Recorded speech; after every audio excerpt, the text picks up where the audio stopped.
Scientists in general, and especially geologists, use their words carefully, and they mean what they say.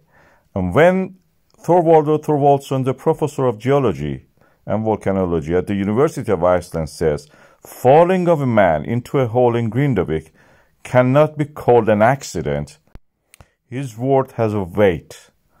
That means this thing borders into the realm of the negligence. The workers were working in the Grindavik to repair, and he was telling why the rush for repairing of something that we don't know even. The extent of the cracks, the numbers of them, the locations of them were not known. The amount of the sinkhole, what's the root cause of them? Are they connected to the volcanism, or are they connected to the sea or the tide? The hazard was not known, and the risk was not assessed. And these are the key words that in environmental science especially, we deal with them on an everyday basis. Hazard and risk. The hazard of the cracks in the town existed, yet we decided to go and repair something that was necessary probably for some areas, but absolutely not necessary for many other areas in Grindavik. And by that, we put a worker and let him work alone in danger. That worker was never found when he fell into the sinkhole. This is especially important as this is a developing situation. We don't know the extent of the cracks, the locations of them, and what is the cause of them, and the future course that they will take before they settle. These have to be assessed. And in the midst of these events, we cannot be sure that what will be the course of this thing.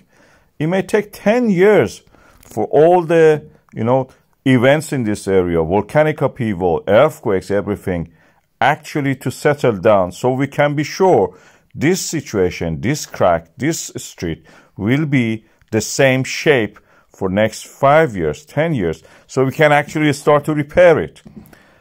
In Iceland, many places we have such a thing that people were living in the past.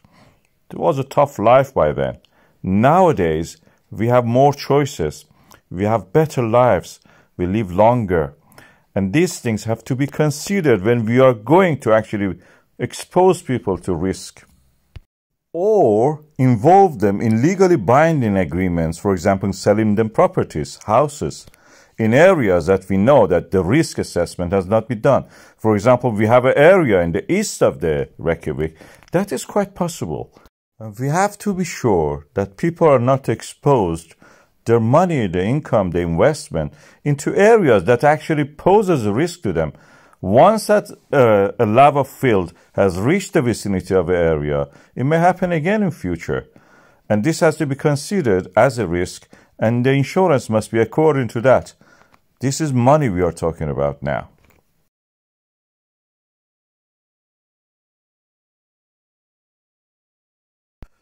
The identity of the man who actually fell in the sinkhole in Grindavik when working to make the life easier for his fellow citizens in the town of the Grindavik is now revealed. His name was Ludwig Peterson, and he was a fellow YouTuber, as you will see. He was an avid runner, and he had some records, and he fell into this sinkhole, which actually could be revealed if he had the right tools. Probably we don't expect that Iceland had such tools, but the EU definitely has. Ludwig was 50 years old, and he was born in 1973, and he was an avid sportsman. As you can see, he was fit. He was fond of the machinery and a runner also. He had some records of in the ITRA, and as you can see in the social media pages also, that he was a fellow YouTuber, and it almost started as all of us started, just few viewers and subscribers. He had a record. His age was in the category of 50-54 when he was doing this. He had 2 2 stepchildren, 4 children of his own, 2 stepchildren from his partners, and 2 grandchildren. So he practically was a grandfather. In the future, probably we should really use the geophysical techniques to actually identify the substrata in the Grindavik. When we want to actually do any work, we are able to use the surface penetrating radar, for example. We easily can show us what is underneath. And in this way, we can avoid that. EU can be a good source for help on this. EU, United Kingdom, United States of America, who have such equipment. I think that they should provide this equipment to the Icelandic authorities, or actually lend it to them, so they actually can use it. And to avoid such problems, it's a sad day for all of us. I wish to extend my condolences to his family and to his children and grandchildren and his partner. I wish them all well, and I hope that he will be alive. It's impossible, but